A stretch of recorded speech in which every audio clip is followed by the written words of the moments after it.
We're less than 7 weeks from the first in the nation caucus, and Iowa Republicans have yet to settle on a single candidate. At this moment, a Bloomberg poll finds it's a four-way tie for the lead position. Our own Hans Nichols is in Washington, and he has the latest on the Republican race. Hans? Eric, good morning. No one has made the sale in Iowa. It's a dead heat. Former leader of the pack, Rick Perry, has practically slid off the map. Let's look at the numbers. Herman Cain, he's at 20%. Ron Paul, 19%. Mitt Romney, 18%. And then Newt Gingrich, also in that top tier, at 17%. But, Eric, the race is still fluid. 60% of likely caucus goers, they say that they could back someone else if they decide to. This is still very, very fluid. Eric? So what is driving the race, Hans? That's the question everybody is trying to answer. The Iowans' top choice may ultimately not be their final choice, right?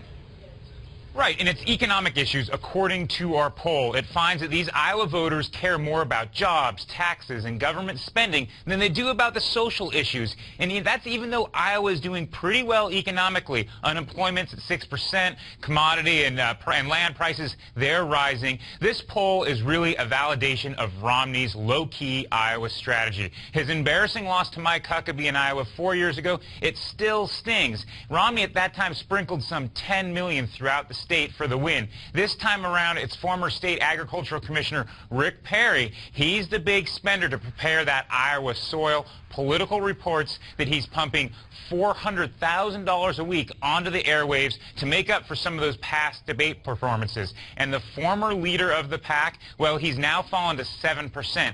And another earlier leader, Iowa straw poll winner Congresswoman Michelle Bachmann, she's dropped to 5%. Rick Santorum and John Huntsman, Eric, they are bringing up the rear, but it's still very fluid. Anyone can break this race open in the next 6 weeks. Hans, thanks very much for a look at the Republican presidential race.